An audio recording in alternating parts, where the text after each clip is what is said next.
हम 1990 से राजनीति शुरू किए हैं। 1990 में हम विधायक बन गए थे।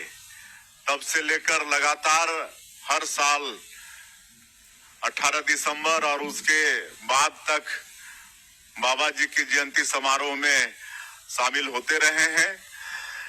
जब विधायक थे तो क्षेत्र छोटा था, तो एक दो जगह शामिल होते थे।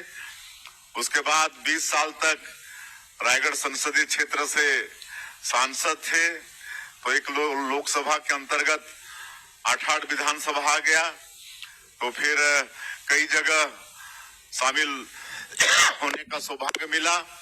उसके बाद फिर मोदी जी के पहले के शासन कार्यकाल में राज्य के रूप में काम करने का अवसर मिला। तो प्रदेश में कई जगह बाबा जी की जयंती में बुलाना शुरू किए और अब मुख्यमंत्री का दायित्व है, तो पूरे प्रदेश में कई जगह पिछले साल से शामिल हो रहे हैं। और आज भी ये हम लोग का चौथा कार्यक्रम है। और ये चारों कार्यक्रम में अभी तो हम लोग कम हो गए हैं, बल्कि 2 कार्यक्रम में सिद्धगंगा और लालपुर के कार्यक्रम में हमारे सतनामी समाज के जितने भी गौरव हैं, गुरु खुशन साहब तो चारों कार्यक्रम में हैं, लेकिन हमारे जो प्रदेश के खाद्य मंत्री हैं दयालदास बघेल जी, वो भी थे। आदरणीय कोरसेवाड़ा जी जो अहिवारा से विधायक हैं और जिनको अभी अनुसूचित जाति विकास प्राधिकरण का उपाध्यक्ष भी बनाए हैं, वो भी थे। सनम जांगड़े भी थे, हमारे एसटी मोर्चा के प्रदेश के अध्यक्ष हैं। लेकिन चौथा में हम और गुरु खुशवंत साहेब हैं।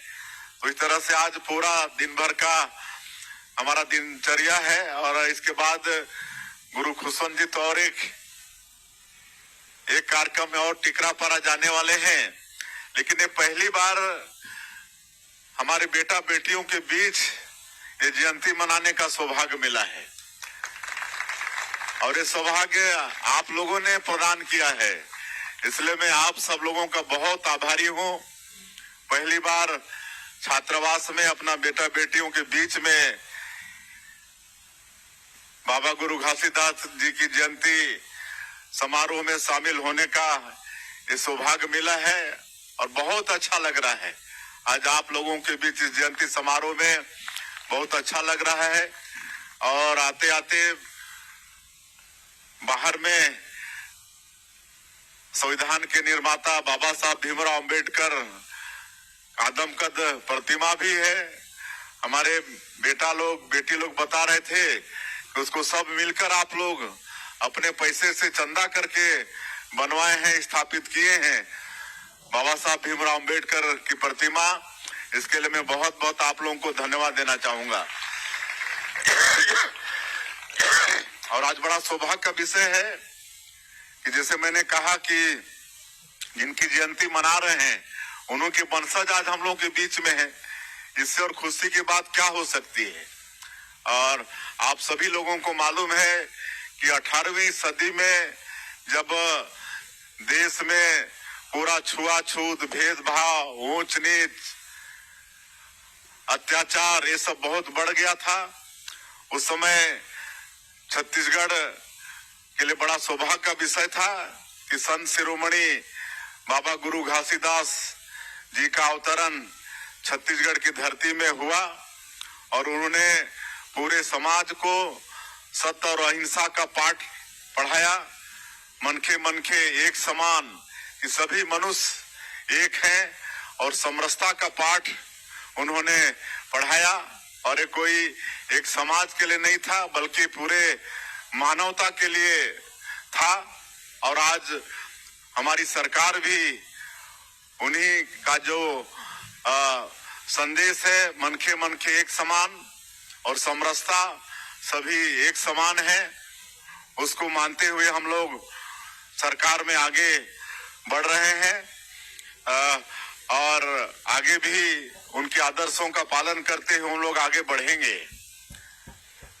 मैं बचपन से देख रहा हूं काफी विकास हुआ है। हम जब पढ़ते थे तो हमारे गांव के प्राइमरी स्कूल में हम पढ़े, तो वहां पर 5वीं क्लास का बोर्ड देने का भी सुविधा नहीं था। 10 किलोमीटर दूर हम अपने गांव से बाहर जाके 5वीं बोर्ड एग्जाम दिए थे। आप सोच सकते हैं कि कैसा वो जमाना था कि स्कूल घर कच्चे दीवार का, खपरा का स्कूल घर, बरसात में पानी टपकता था। घर से हम लोग चटाई लेके जाते थे, उसमें बैठते थे और पानी टपकता था तो इधर उधर सरकाते थे अपना चटाई को, और फर्श में गड्ढा हो जाता था। और उस समय मरम्मत गांव वाले करते थे। गांव वाले सब मिलकर स्कूल भवन का मरम्मत करते थे। घर घर से आपका वो खपरा उपरा ले जाते थे, बत्ता ले जाते थे और स्कूल का मरम्मत करते थे। और हम लोग हर शनिवार को अपने हाथों से फर्श की लिपाई करते थे, घर से गोबर ले जाते थे। तो वो जमाना भी हम देखे हैं। लेकिन आज चूंकि मैं हमारे बेटा बेटियों स्टूडेंट के बीच में बैठा हूं, इसलिए सब बात का जिक्र कर रहा हूं। लेकिन आज हमारा छत्तीसगढ़ राज्य का निर्माण भी हो गया। 1 नवंबर 2000 को छत्तीसगढ़ राज्य का निर्माण हुआ और हम इस अवसर पर छत्तीसगढ़ निर्माता को भी नमन करना चाहेंगे, भारत रत्न श्रद्धेय अटल बिहारी वाजपेयी जी को। वो अपने प्रधानमंत्रित्व काल में छत्तीसगढ़ राज्य का निर्माण किए ताकि इस छत्तीसगढ़ का तेजी से विकास हो। नहीं तो ये क्षेत्र ऐसा है, विकास की बात तो छोड़ दीजिए, लोगों को 2 जून की रोटी नहीं मिलती थी। गरीबों को कोदो कुटकी महुआ खाना पड़ता था, कभी कभी वो भी नसीब नहीं होता था। हम मध्य प्रदेश में विधायक थे तो एक बार हमारे ही जिले में, उस समय जसपुर जिला भी नहीं बना था, रायगढ़ जिला में था, तो लोग भूख से मर गए थे। विधानसभा की कमेटी बनी थी और जांच में वो सही पाया गया था कि लोग भूख से मरे थे। तो आप वो सोचिए कि वो जमाना था। और आज छत्तीसगढ़ राज्य बनने के बाद 25 वर्ष हो गया है। रजत जयंती वर्ष की भी आप लोगों को हम बधाई देना चाहेंगे। और हम लोगों का सौभाग्य कि 1 नवंबर स्थापना दिवस है। उस दिन हमारे देश के यशस्वी प्रधानमंत्री जी हम लोगों के बीच में थे, आदरणीय नरेंद्र मोदी जी, जो आज कहीं न कहीं विश्व के सर्वाधिक लोकप्रिय नेता हैं, विश्व के सर्वाधिक लोकप्रिय नेता हैं। और आज एक नए भारत का निर्माण कर रहे हैं, एक नए भारत का। और आप सब लोग तो पढ़ते हैं कि 2014 के पहले हमारा ये देश आर्थिक दृष्टिकोण से 11वें नंबर पर था और उसके पहले लगातार 10 वर्षों तक 10वें 11वें नंबर पर था। लेकिन जब 2014 में पहली बार नरेंद्र मोदी जी प्रधानमंत्री बने तो हमको भी उस समय राज्य मंत्री के रूप में उनके साथ काम करने का सौभाग्य मिला। और अभी तीसरी बार इस देश की जनता के आशीर्वाद से प्रधानमंत्री हैं, तो आर्थिक दृष्टिकोण से आज 4थे स्थान पर लाके खड़ा कर दिए हैं। इतना बड़ा काम आदरणीय मोदी जी ने किया है। और ऐसा भारत का निर्माण की किसी को छेड़ता नहीं है, लेकिन कोई छेड़ता है उसको छोड़ता भी नहीं है, घर में घुस के मारता है। ऐसा नया भारत का निर्माण आदरणीय मोदी जी ने किया है। तो 1 नवंबर को पधारे थे। हमारे प्रदेश का विधानसभा भवन भी नया बन के तैयार हुआ है, कभी जरूर आप लोग देखेंगे, बहुत अच्छा बना है। उसका भी लोकार्पण उनके कर कमलों से हुआ। मुझे पता है कि यहाँ पर हमारे इस छात्रावास में बगल में एसटी छात्रावास भी है, वहाँ के हमारे बच्चे भी आए हैं, वहाँ के बेटा बेटी भी आए हैं, कन्या छात्रावास से भी आए हैं। सबका मैं अभिनंदन करता हूँ। तो एक ट्राइबल म्यूजियम भी बना है, बहुत अच्छा ट्राइबल म्यूजियम बना है। मतलब हम लोग का ST/SC समाज का इतिहास बहुत ही समृद्धशाली रहा है, बहुत ही गौरवशाली रहा है। SC समाज में, समाज का तो नहीं कहना चाहिए, बाबा गुरु घासीदास जैसे मतलब हमारे संत हुए हैं, बाबा साहब भीमराव अंबेडकर जैसे संविधान के निर्माता हुए हैं।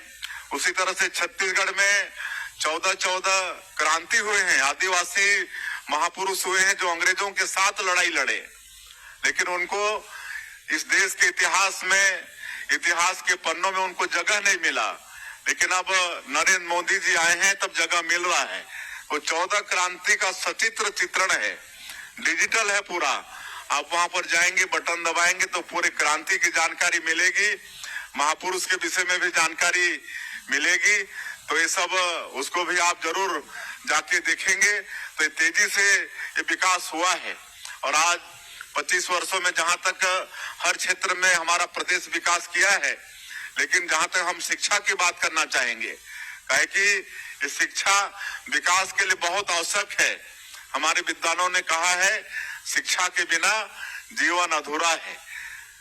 जीवन सब जीते हैं, एक अनपढ़ भी जीता है, लेकिन एक अनपढ़ और एक पढ़े लिखे के जीवन में फर्क होता है कि नहीं?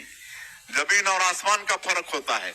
इसलिए सबको पढ़ना लिखना है और खाली सरकारी नौकरी प्राप्त करने का ही माध्यम नहीं है शिक्षा, बल्कि एक अच्छा इंसान बनने के लिए, एक अच्छा कृषक बनने के लिए, एक अच्छा समाज सेवक बनने के लिए, एक अच्छा राजनेता बनने के लिए, एक अच्छा व्यापारी बनने के लिए, किसी भी क्षेत्र में अच्छा काम करना है, सफल होना है, तो शिक्षा बहुत जरूरी है।